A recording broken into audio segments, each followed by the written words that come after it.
Hi, everybody. It's Achilles Justice here with the Philosophy Society. It's February 6th, 2024. Today, we're going to talk about, I don't know, let's think. Do you guys have anything in mind? I was watching this TED Talk today about consciousness. Okay.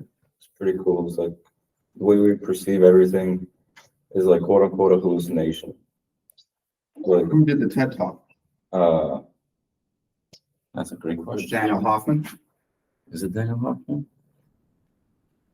Some bald dude. Okay. I was thinking about like watching it together in the class, but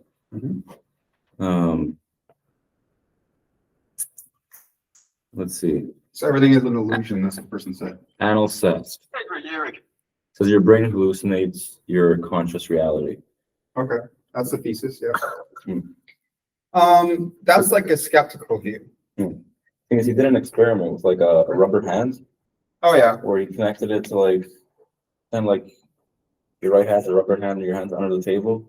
And then he got like a feather and like stroked it on one hand and then stroked it on the fake hand. And the guy felt it in his right hand. Just by perceiving, just by seeing it, it made the connection. So that was pretty weird that I saw. Like it was pretty interesting. I want to dive more into it, but yeah, Mindsinger goes into that experiment. You're what? Thomas Mindsinger. So it's one of the things that I use, or that's part of my, I don't know, general understanding. He wrote this book called Being No One, and it's the rubber hand experiment. And basically, I guess you can use that evidence to justify certain things, but to say that everything in consciousness is an illusion because of that would maybe taking it a little too far. Because that would also mean that like the marker is not in my hand, right? Or that we're not in the room, you know? And so I think there's examples of when the brain kind of gets confused, like an optical illusion, but it may be an overgeneralization to say that everything is an illusion. Hoffman says something similar. Yeah, I was reading his little intro. There's like no such thing. He believes that there's no such things as selves. Mindsinger? Yeah, no. Yeah. Oh, okay. And that no one ever had or was a self. All that exists are phenomenal selves as they appear in conscious experience. Yeah. That's weird. So what that means is like, it's almost like a computer program that you have like this computer program, and the computer program can change. It's not like a static, unchanging thing. So Achilles is something that I like, a name that I chose for myself, right? But the person, like if you just said that my old name was who I am, then I wouldn't be the same person anymore. And in some ways, there is a little bit of a weird thing. Like there is in my mind this compartmentalization of this old name and all of these experiences tied to it, and I'm like out here. And that was the point, because there's a lot of suffering tied with that old name. And other people try to bring me back there, and I'm like, why are you doing that for? You know? And part of it is that they can't separate the two, you know? And so with Mindsinger's example, he kind of says that in the rubber hand experiment, our minds are like not only the self model internally, but how we perceive our environment too, right? And that we get confused. And in the experiment, what happens is like, in one of them, they take a hammer and smack the rubber hand, and the person jolts with feeling pain as if it was their own hand, right? So I think part of this goes into like consciousness, but then what is it? What is the self, right? It's like the brain plays tricks on us too at times. Like in the dark, for example, like quote unquote, we'll see things that aren't there due to our fear. Or is it because our brain is bored? Well, in sensory deprivation, the brain is trying to take whatever it can and piece together some sense of it. Like I'm trying to make sense of things. The brain didn't evolve to have no sensory input. And there were early experiments, I was reading about this because I'm doing a class in neuroscience. Early experiments of sensory deprivation. It was used as a torture technique by the North Koreans in the Korean War. Really? Yeah, like the researcher got students to just sit down in this bed, and they had like their arms covered so they couldn't feel anything, and there was like no sight, no sound, and most of them ejected out of the experiment before the experiment was even complete because it was so uncomfortable. right? But on the other side, and some of them would hallucinate. So on the other side, in contemporary culture, some people will go into a separate sensory deprivation tank, right? To kind of like push the limits of their mind, but they're doing it voluntarily, right? And they're not trapped there for like days or something like that, right? True. Yeah. Like solitary confinement is one of the worst situations in prison, at least in modern civilized prisons, you know? So like the brain itself has evolved for a specific environment, right? And the environment of today, like walking around on concrete, for example, like you have to replace your shoes very frequently. And even then, it's still not really good for your hips or your knees or your feet and stuff like that, right? We didn't really evolve for that purpose. We evolved initially to swing from trees. And then like in the savannah, we were like walking around, or we became like upright when we were walking and stuff. Is that why people have flat feet? Constantly walking on concrete? I'm not going to speak to that. I don't think so. I think there's something evolutionary, right? Yeah, but we've only had concrete floors for like 100 years, or I guess there's been stone floors like in Roman times and stuff. To prove that, you would have to have like show genetic lineage of flat-footed people, and if it started to increase when we had large stone surfaces, you could say that. I'm not. We have to look into that. I'm not really sure. And even then, it would be kind of a correlation. You know what I mean? What we're looking at is the notion of consciousness, and consciousness, in some ways, is like the sense of awareness, but that like I am having this awareness. Like I am conscious, right? It's not just like a video camera that's on, or for example, like a parrot that just repeats what you say. Like the parrot, we could say, has a little bit of maybe consciousness, like because you could say consciousness is like an all or nothing thing. It's either on or it's off, right? Or you could say that consciousness is like a spectrum, where like human is here, and like, if this is 0, a rock would be here. So like if you're observing your own thoughts, let's say, right? Is the conscious part like the observer or the observance? Yeah, so you are not your thoughts. Correct. So it would be the observer of the thoughts. So the observer of the thoughts is the conscious part. Yeah, I'm conscious of my thoughts. Of the observation. Or I guess, yeah. And like consciousness is like a state that people have. So you can use it as like a verb, or you can use it as like a state. Like it's something that I'm doing, or it's something that I have. I have the capacity for consciousness, and in part because of my prefrontal cortex in the brain. It's like states of consciousness. Yeah. And then there are different states of consciousness. Yeah. Like you can be sleeping and having a dream, and you're still conscious in that dream, right? And there are people that are like if you have no sense of awareness, then we can say you're unconscious. It's like if you get knocked out, he went unconscious. He's not on anymore. It's off. Like no dreams either. No dreams either. But the brain is still running. There's still an engine going on. And there's people that are in like a vegetative state, right? If they get into like an accident or something like that, and then they're not. There is nobody there. But if you're experiencing a dream and you're not conscious in the dream, that you're experiencing the dream, you think it's just another day within your mind. So that means you're unconsciously. Well, there's no memory. You just don't remember it. I remembered it. Like I remember my dreams. I don't know I'm in my dream until after I wake up, because it seems normal the whole time I'm in my dream. Being lucid of it, I think, is like an upper level of the conscious part. But you can still be having the dream, and it's still a conscious experience. Have you ever been in a dream and you knew you're in a dream? No. I never experienced anything like that. Me neither. Yeah. You realize it after you wake up. Yeah. That was your dream. A lot of people like Devon that was here. The black guy. He would be conscious of his self in his dreams, and he would learn things in his dreams that he can use in his real life. Like he would train himself. He would like search things up. He would like be working overtime in his dreams on himself. So he had like Oh, this wow.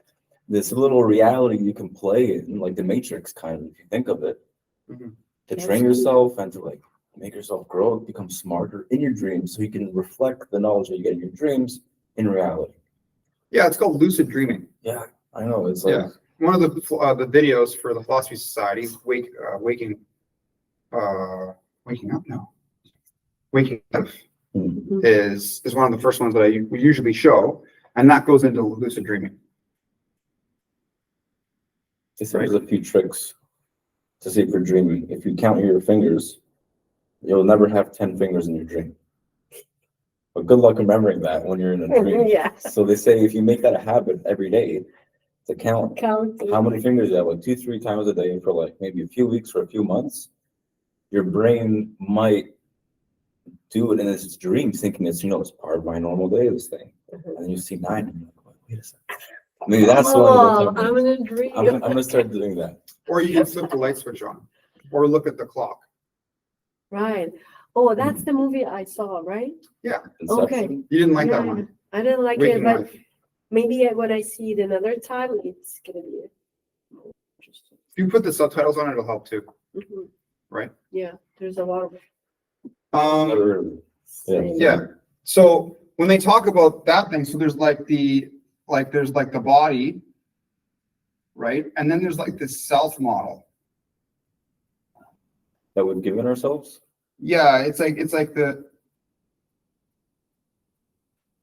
like your view of yourself. Hmm. And what happens in the rubber hand experiment is the brain confuses an external object as part of itself. So the illusion of it looking like an arm. Yeah, it's like an optical illusion almost, but it's like a self model illusion. Hmm. Right? And you can even argue that certain other states, like when we confuse parts of our identity, that's actually an example of that self-model illusion. Hmm. So it's an argument against the gender identity claims, right? So like psychologically, someone that is in gender transition is just doing a confusion of self-model. They have a physical body, but they think they're a woman when they're really a man. Isn't it called identity dysphoria? Or Gender dysphoria. Gender Exactly. dysphoria. Yeah. Yeah. So that's the thing.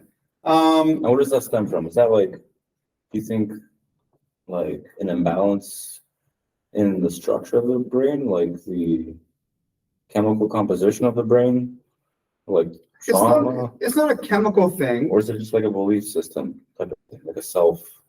It's like neurological. It's like the way the brain is wired. Hmm. And it leaves open, like an interesting thing would be like, now we've just had one of the very first, most advanced, successful brain implants with Neuralink, right? And it's being used to help people that like can't see and they're quadriplegic and these kinds of things. Elon Musk owns the company. And, if you put an implant in the brain, then it's like, could you feel pain if you're like connected to your Tesla car? And the car gets hit, you're like, oh, and like it hurt me, like for example, because it's actually connected into the brain now. Is there a movie like that? Maybe. Where they have to like put some goggles on, and if you die in the game, you die in real life. I think it was Black Mirror. Well, like the Matrix talks about that too. Actually, yeah, you're right. Yeah. Same concept. Yeah. So consciousness is like basically the foundation of our experience and our existence. Right? And it's also like the place of where we make decisions. So it's important to have a sense of self. Like what is myself and how accurate is the self? And that's a distinction between like self and sometimes what people call like ego, or inaccurate self-enhancements. Like when I make something up that's not true to make myself feel better. Right? For validation, right? Yeah. Like to boost our self-esteem. So self-esteem is how I feel about myself. I guess that's also an illusion. Self-esteem is not an illusion. No, not the self-esteem, but like lying about that, creating this illusion of Yeah. that event that's happened just to have a positive effect on you. Yeah. But that goes against morals and ethics. It's Kind of. it can go against morals and ethics, but it's just not real. It's better just to go that way. Okay. right? You could say that it's like, yeah, the moral and ethics part, we could talk about that, but it's more about like my value for myself, whatever I am. If I like, you know, like when you have this little self model thing, like if I have like, I'm a great person and I include that into what I am, that's fine. But it's like my self-evaluation of what I am, if it's inaccurate, and then I become aware of myself and see the discrepancy, either people will disengage from self-awareness as like a defense mechanism through like getting drunk or watching TV or doing things, or they'll resolve the dissonance by changing those things about themselves. So part of the growth thing for the individual, right? Because when we take this as just you, then we have like the group context, which is like, what is the philosophy society's role in this, right? But we need to understand the individual first, and that's where this is at. And so if this is not true, or like you say that you want to do well at something, and then you make a mistake, you can explain away what the mistake was, but then not change your behavior and then not look at it. Like have the attitude like this is all in the past and not engage in a reflective process, right?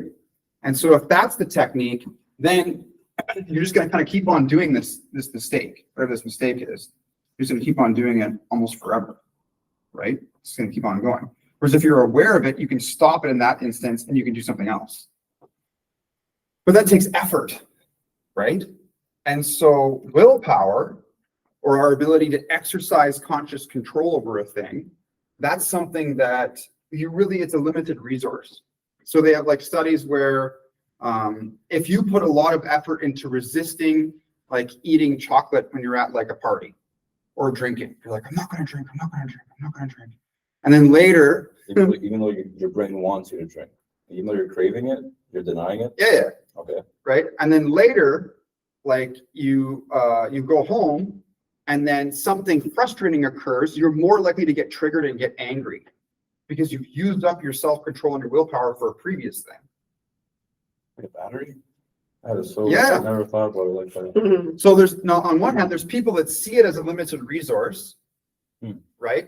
And then people that see it as an unlimited resource. And those that see it as an unlimited resource do better at pushing themselves a little farther. So it's important to know that you can get exhausted, like it's almost like a physical exhaustion, but it's a mental exhaustion. Like fatigue. Yeah, but then you can still motivate yourself to continue a little further, right?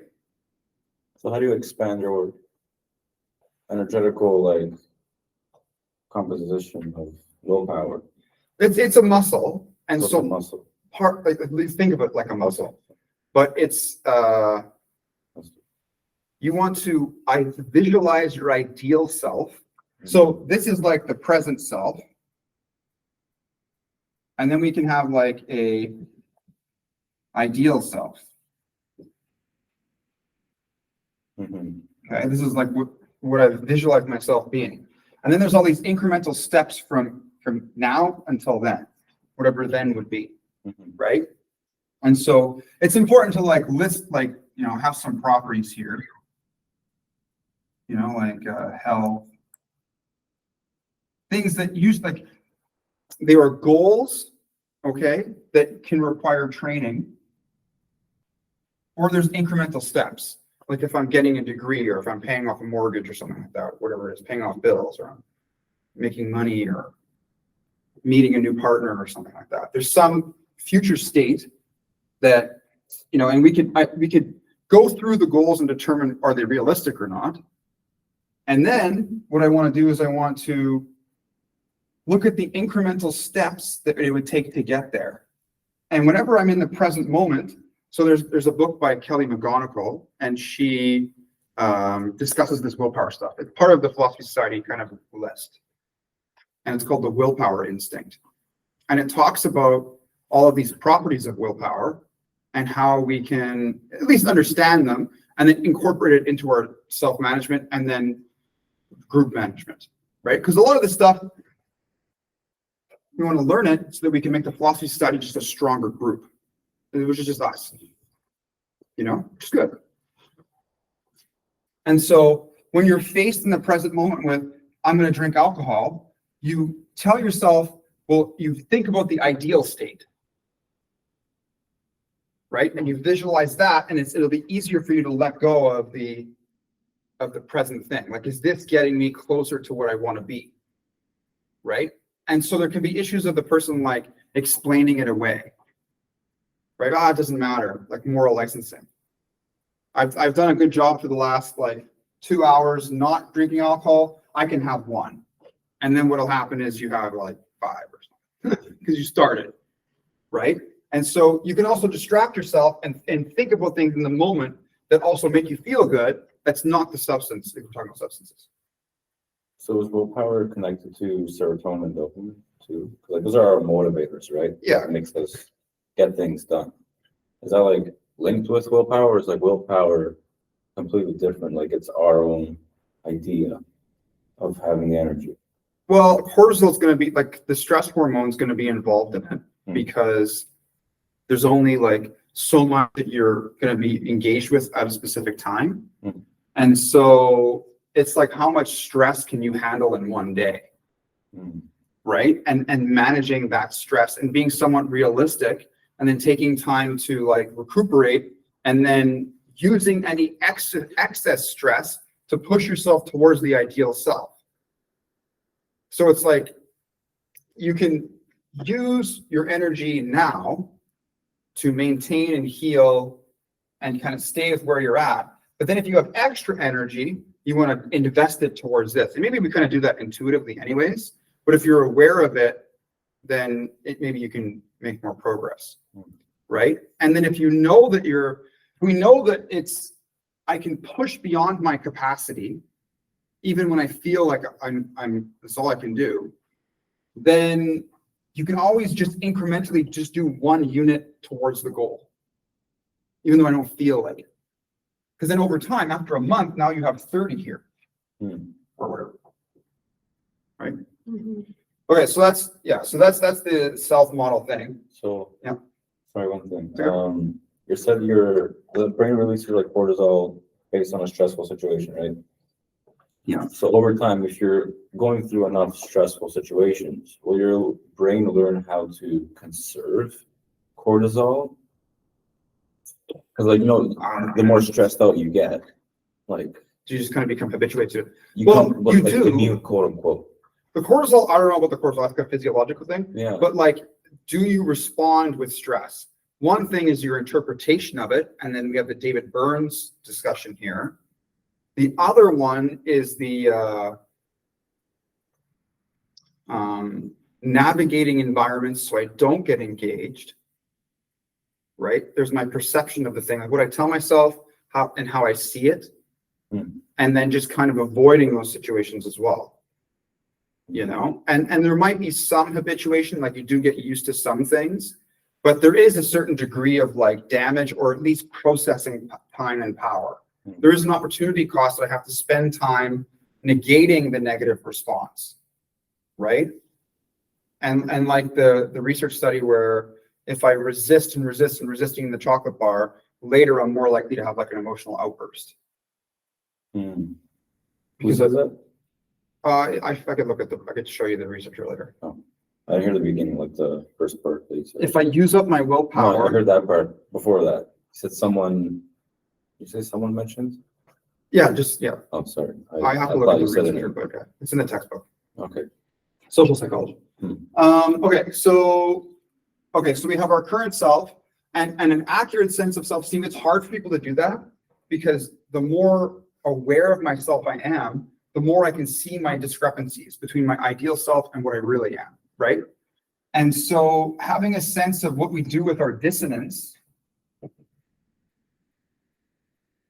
which is the negative feeling I get when I realize that, this isn't good, right? I thought it was this, but it's really this.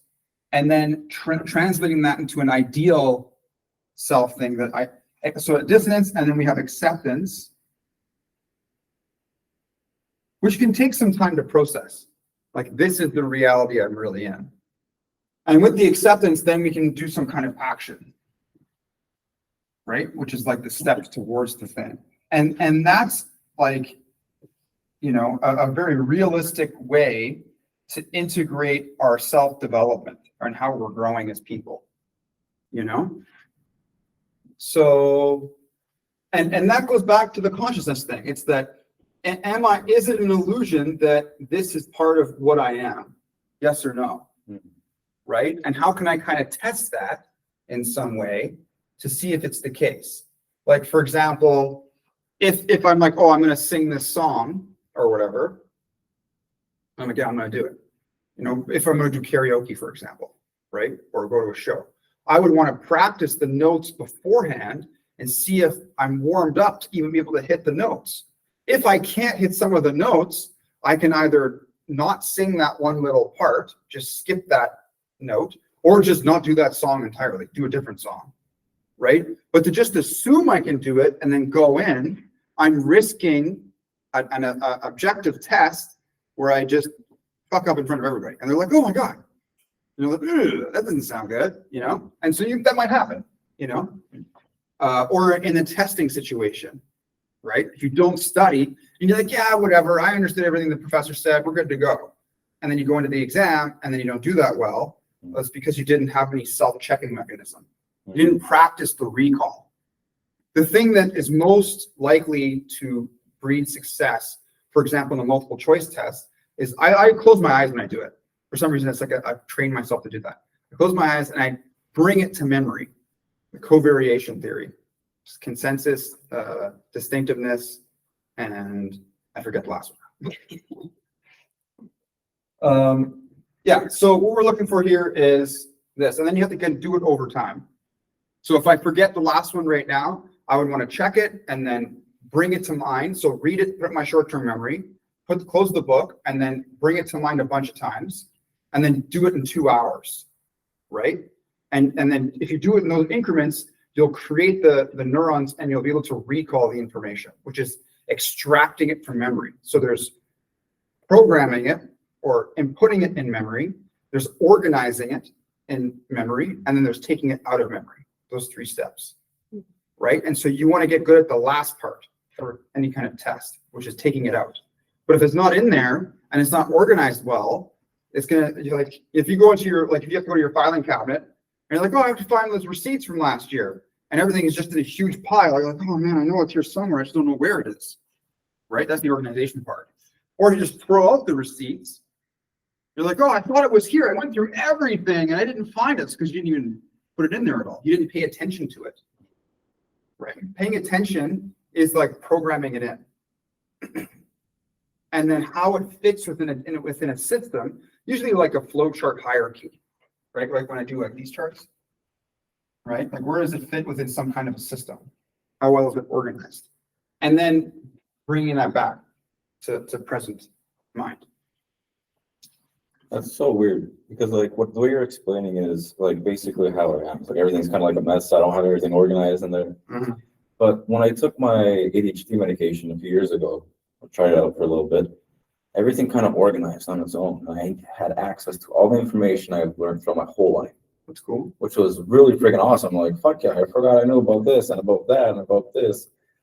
But then after I stopped taking my medication, it's kind of like scattered again. I'm trying to like rebuild that naturally without the need for pharmaceutical drugs. Yeah, so writing things down will help.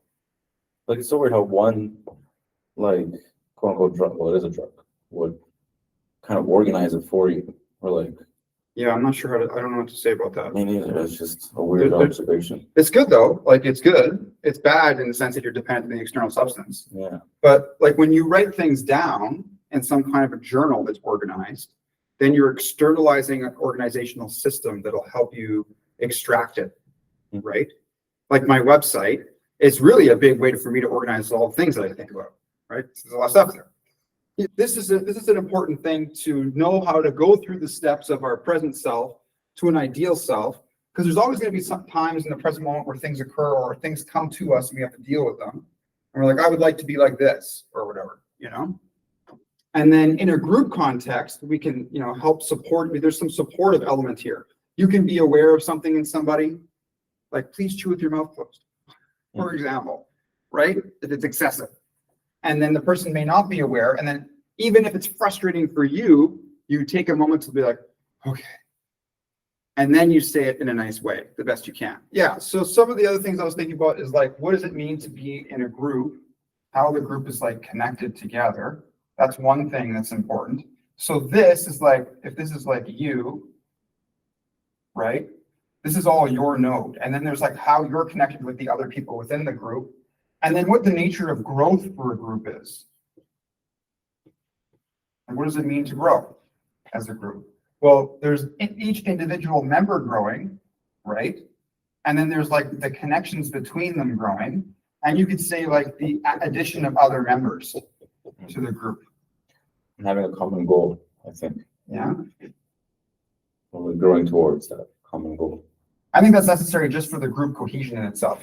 They say it's good for friends too, like the way Mhm. you can keep friends, like a very strong relationship, long-term with friends is you have common goals. Then it's just pleasure friends. Sure. Yeah. Very good. Yeah. So the goal for like, I've talked about the philosophy side stuff a lot, is like how we're growing ourselves, good life stuff, right? I've written a lot of stuff down on the organizational mandate, which I've been actually updating recently. I've not seen that. Yeah, it's better. I'm actually doing it on a call with somebody. That it's good. It's good for us to learn in that context. You can join the call too. It's fine. It was not. No, different person. Hmm. For someone that was part of the philosophy study before, and then we took some space, this person, Mhm. and now they're helping, or they're at least there with me because I'm just re-explaining it. And part of it is because I want them to know what it means to be philosophical. So if they're online or if they're in the chat group, they can participate in a way that is constructive instead of it being something else, right? And because that was the thing before, it was just causing problems. So this sense of self is important, and it's like the foundation of what it means to kind of just be, really. And then the even more foundational part is the function of consciousness. Because if you lose your consciousness, you don't really have a self in the same way. Like other people can refer to you from a third person perspective, but there's no like first person self of your identity of who you are. What advice would you give to those who have not been able to create this image of self yet? Because like I've been in the past where like I'm like, I don't have a self. Like I don't know who I am. I don't know anything about myself.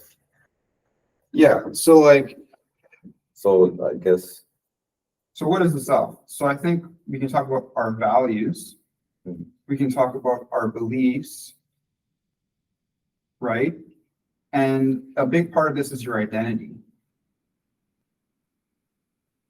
So I've talked a little bit before. I don't know if you were here, but and so part of our identity, maybe you can go like this, is so. Sorry to interrupt. So you give yourself an identity, basically. well, do you? Like there's certain things that you can't change, like Yeah. it's your birthday and like Very the good. color. I mean, Yes. you could change your body now. So there's Change your like eye, you could change your hair, you could change your nose, plastic surgery. I guess your ethnicity you can't change, and your age. so there's your choice and then like givens, Yeah, right? So like your ethnicity is a given. birth date, I guess, given. Everything else nowadays you can fucking change.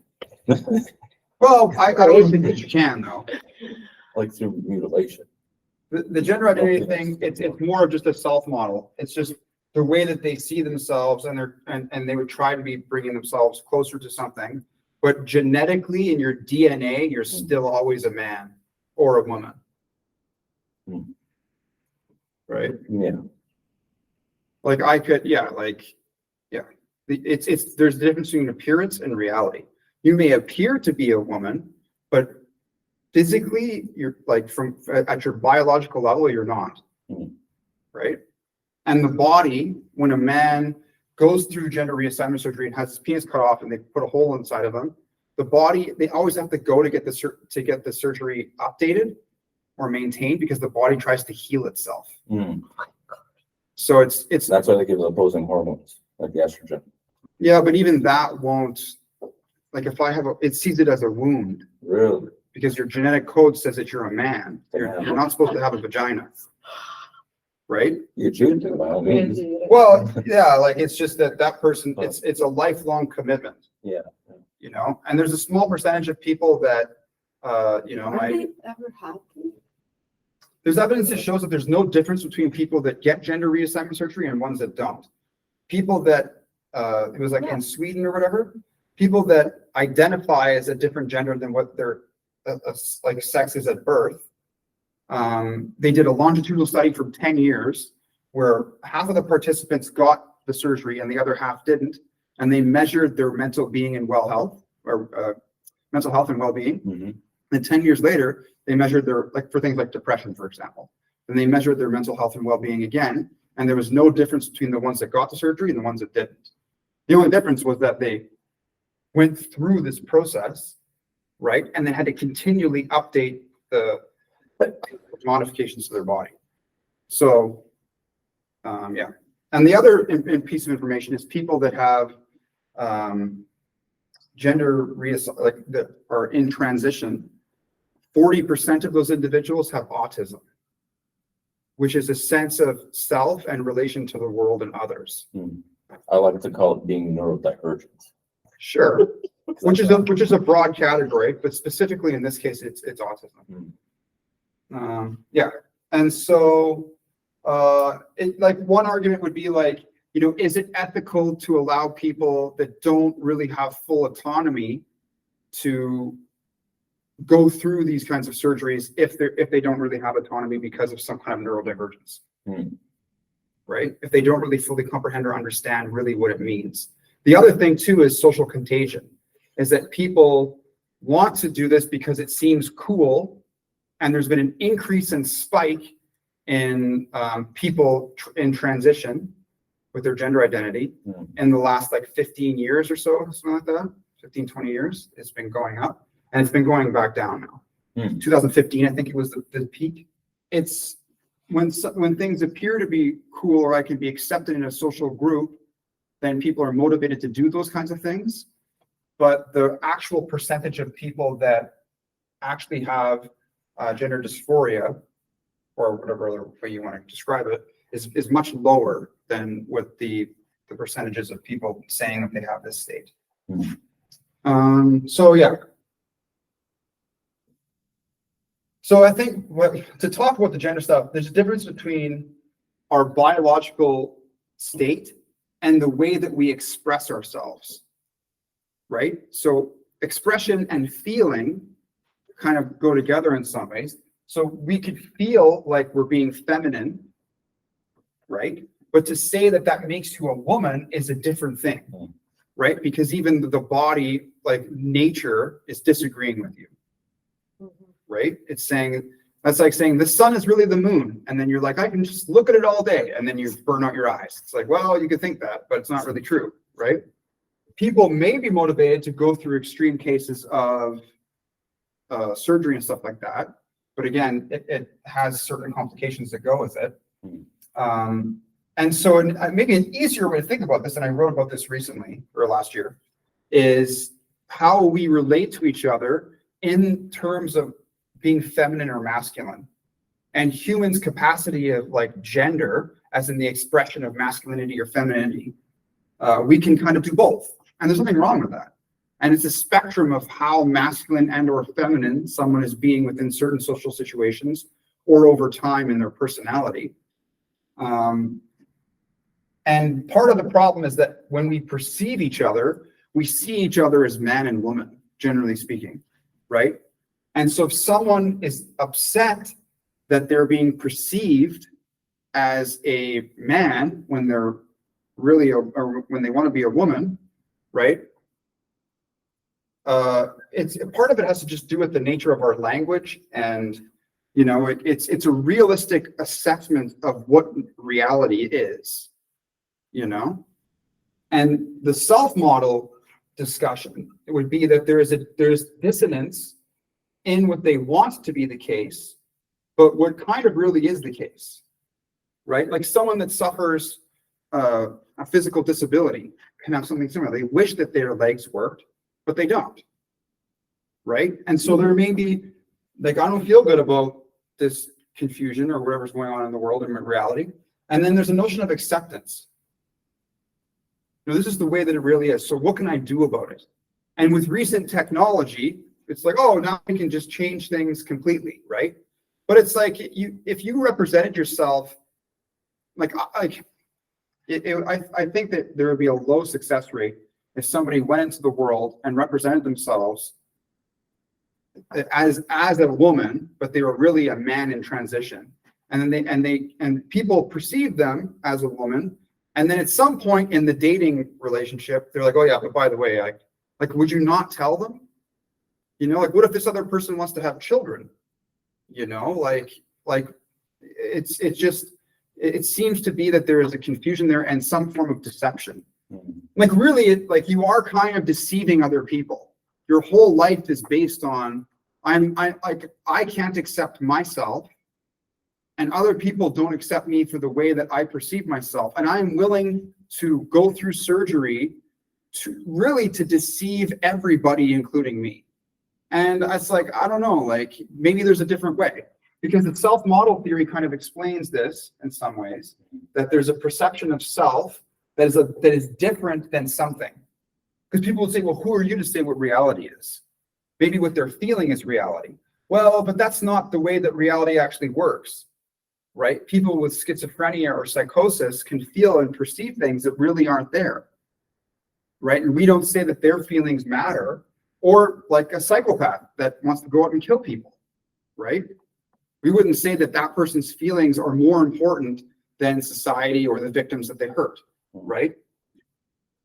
And so the acceptance part, we can talk about what the nature of the acceptance part is, right? And then from there on, there would be action or like a different way to look at the self.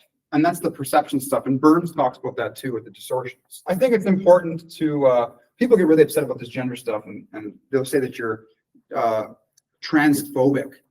And it's like that in itself doesn't make sense. Whenever they use phobia as a way to create a polar context between someone that doesn't agree with what you're doing, because it's like if you're being prejudiced or stereotypical, right? If I'm stereotyping somebody or discriminating them based on race, I'm being racist, that's a problem, because I'm judging them based on something that's out of their control, and I'm not allowing them to do something. Like if I was a bus driver and someone of a different ethnic orientation than myself wanted to get on the bus, I said, no, you're not allowed to come on the bus because you are from the moon. And they say, hey man, how does me being from the moon have anything to do with me being allowed to ride the bus? I'm not going to hurt anybody. That's wrong, right? And this is a different thing than the DEI, diversity, equity, and inclusion discussion, and a meritocracy, right? That's another thing to talk about as well. And I consider myself liberal. I don't consider myself overly conservative and or Republican, right? But a liberal, so I'm more of a centrist. When we go so liberal that we lose a sense of reality, that's too much freedom, And so, where am I going with this? Yeah, phobia. A phobia is like a learned fear about something that is a mental health condition. So if I was trans and someone was scared of me, who am I to blame them for something they can't control? If it's a phobia. If someone's scared of spiders, you don't discriminate them for being scared of spiders and then throw spiders at them. That doesn't make any sense, right? So why would you say the same thing with someone who's transphobic? If they're phobic, it would make more sense to be compassionate to them, right? And say, hey man, it's okay. And talk about their feelings so that they can feel comfortable. But to polarize them and make them the enemy because they're transphobic, right? Or whatever you want to say, phobia is being used inappropriately here. Even with this Islamophobia, right? If you're Islamophobic, what does that mean, right? When I see a hijab, I see it as violating the rights of women because they don't have a choice. If they chose not to wear it, their life could be in danger. So how is that a good thing, right? And you can say, oh, you're being Islamophobic. No, I'm not. I'm just saying that it appears to me the way that this religious orientation is structured, that those people don't have freedom. And that they would suffer great harm if they tried to exercise their freedom. And they do. And so it's not a sign of religious tolerance. It's a sign of enabling abuse through the guise of like religious tolerance. It's another confusion. Right? And so it's not that like, and again, if someone is in fear of a specific religion, and that religion easily can be interpreted, kill anyone that doesn't agree with what we say, well then, like, obviously it makes sense there's some kind of apprehension towards that religious, dogma, because it says to kill me. See, I believe that when it says to do that, I believe what they meant to say was like, consider that person dead to you. So kill that person, like kill them off of your group or your social circle, not literally go and freaking kill her. So I don't know, that's my, yeah, you can have that interpretation. yeah. And that is a way to approach like a religious text. Mhm. And that's how you would do it. Sure. But other people don't approach it that way, Yeah. i.e. the Hamas terrorist attack that occurred on October 7th. And so, this like discussion of phobia, I think needs to be understood a bit better, because the word is being used to like look at people in a negative way and make them seem like the bad person, right? When really, if someone has a phobia, that is something that we need to be compassionate towards and to approach it from a constructive way and not polarize it. Whereas I'm saying, oh, now you're bad because you don't accept me, right? Well, what is the nature of this non-acceptance, right? Again, that's different than saying, I'm driving the bus and you are visibly a Muslim or visibly a trans person, and you want to get on the bus and I'm not going to allow you. Like, that's not acceptable. I'm not saying that's the case. Mhm. I'm just saying that if someone has some feelings, those feelings are just as legitimate as the trans person's feelings, right? How can you, it's a double standard otherwise. How can you say that the trans person's feelings are more important than another person's feelings? You can't. We need to say that all feelings need to be understood, right? And this is one way that is grounded in like a sound theory to understand, our self model, which includes our feelings. That's where like, I would just go to the philosophical point. Like, if I was Islamic or a Muslim, I would be compassionate and say, hey, I understand why people are apprehensive to my religion, because my religion is used to kill people often. It just happened, and it just created a huge war in the Middle East. Okay? And I would say, I'm sorry for that. I'm sorry that some people have taken the word of the Quran in that way, and it's caused so many problems in our current culture, right? Our current society or civilization. That's tough. And what can we do about it? That seems like a very responsible, healthy way to approach it, instead of saying, how dare you not accept my religion? Well, there are some people that wear that religious flag or marker, and they're not doing good things, right? And so you can have the freedom to your religion unless you're like beating your kids or your partner, or you're going around killing people. Like, that's not acceptable. Like, we go back to the issue of power and a dictatorship again. Like, what kind of world do we want to live in? Are we worshiping the God, or are we trying to get along? Because the God is supposed to be a means to the end of getting along anyways. So if the God is causing a problem getting along, maybe we need to get rid of that. And the reason that you can't do that is because it's indoctrinated. Because people are so, like, they're just so attached to it that they just can't break away. And so that's even more so, going back to the goal of the Philosophy Society, why it's necessary to learn critical thinking and to learn how to have this objective analysis of ourselves and each other, and then be able to talk about it, right? So when we talked about authority last time, part of it is how to do a social critique within a group, right? And to orient ourselves in such a way that we we have healthy values and we have good beliefs and our goals make sense. And the way that we're dealing with discrepancies is not by killing the person that disagrees, but understanding the nature of the disagreement and then going through it. So yeah. And like, again, if people are upset, like, and if you say I'm transphobic or I'm Islamophobic, again, we've already talked about that. If that is the case, then I'm suffering from a mental health condition, and it's up to you to be compassionate to me because I have a weakness now.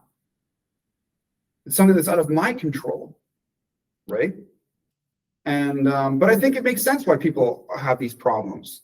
You know, like why is it there's no Buddha phobism, you know, or Hindu phobism?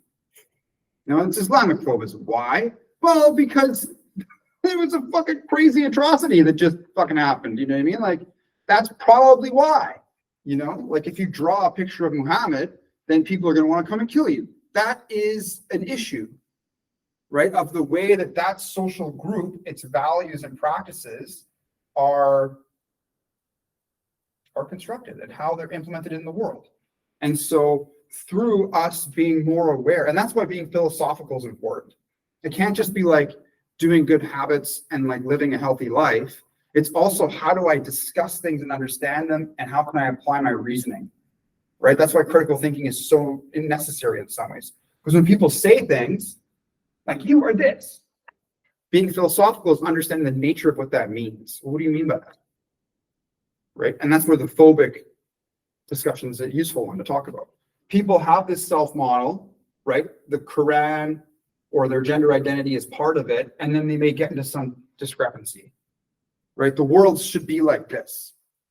This is my religious view. The world should be this way. And then these people aren't doing it. And then the book of God said to just kill them, get rid of them. And so I kill them, right? Like Sam Harris talks about how the Quran condones slavery and how the Quran condones like having sex slaves. And that's just part of what it is.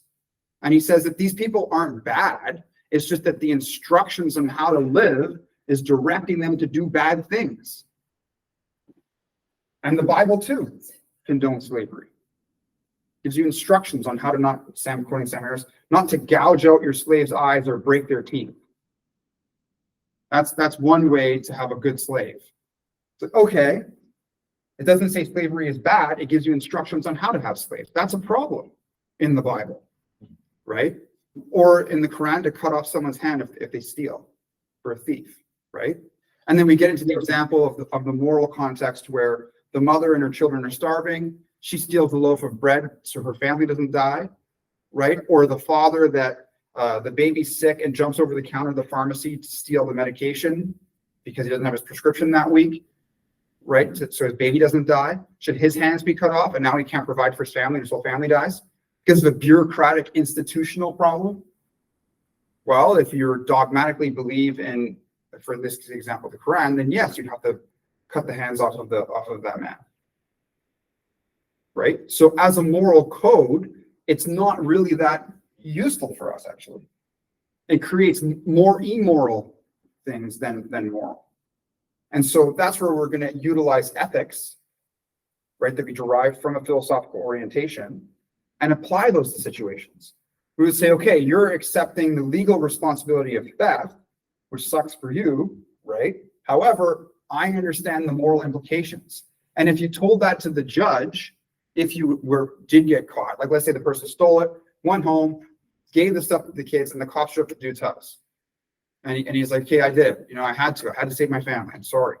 And like, okay, well, we have to go through this process. And then 9 months later, was in front of the judge and said, hey man, like, I'm sorry, but my baby would have died. The judge most likely, understanding what the meaning of the application of law is in society, would be very lenient towards that person. If he went in with a gun, punched a bunch of people, took a bunch of money as well, right? The use of force is disproportional to what was getting done there. That stuff was unnecessary. But in the example, the dude just jumps over the counter, grabs it, and then leaves. How we view the consciousness, how we deal with these illusions, quote unquote, and how we have a sense of self is very important, because that kind of initiates how we engage with each other and the world. And so just accepting that we do get confused sometimes, but there's a self-correcting mechanism that we can have with ourselves and with each other is important. So if there is some man who says, I am a woman, you can say, okay, that's interesting that you feel that way. You know, I don't want to hurt your feelings or anything, but it's confusing for me sometimes because you look like a man. I don't want to offend you, but it's challenging for me. Right? And then the other person says, okay, well, I'm going to wear lipstick or I'm going to do this. I'm going to do that. I'll be like, okay, well, I may be fooled. You know, I may not notice and maybe I'll think that. And if you need me to call you a woman or call you Jennifer, I guess so, if that's what's going to make you feel better. But it's not going to, you know, it's you just recognize, though, that it's not changing your DNA. And so if you need everybody in the world to conform to this alternative way of interacting with you, like we can come to some understanding and agreement together. But it's not changing reality. It's just changing the way we relate to you. Because we don't want to hurt your feelings. That's not what we're intending. You know, if someone says, hey, like you seem to be anxious that I'm Muslim, then the person would say, yeah, I don't know. The Hamas thing makes me uncomfortable. And, you know, there's some things that just make me uncomfortable in general. Like, you know, and it might not just be religious. It could just be a cultural variation. Like the fact that people pray, right, could make other people comfortable. Or when someone speaks a different language in front of you, right, it's because you're necessarily excluded from it. And so it just feels foreign or unfamiliar. The way that we can bridge these gaps is through empathy, right, trying to understand the perspective of the other person. And to do that, we're going to have to talk. It's going to make it easier. I don't have to, but you know, it's probably going to make it easier if we talk about things in a way that's constructive with the aim of understanding each other. Because just to say Islamophobia, transphobia, all that's going to do is just create more of a division between people and not bridge any sense of understanding, right? And if someone says it's confusing to me that you think you're a woman when you clearly look like a man because you have a penis and your biology is a male physique, right? That is and if the person who's trans gets angry at you, yells and screams and calls you transphobic, how is that response aimed at understanding each other? It's the dissonance issue. We go back to this series of steps. It's the trans person not dealing with the dissonance. Alternatively, if there's a trans person who is open to discussing and the other person is yelling at them and being discriminatory, right? That person is not dealing with their dissonance and they're not coming to some understanding together. Yep. So like it's that person's basically their request, you know, it could be viewed or identified or referred to as whatever they want to be referred to. Like, are you obligated to respect their preference? Let's say I want to identify as a fucking camel. Yeah. I'm a camel. I identify as a camel. Do you have to respect that choice of mine?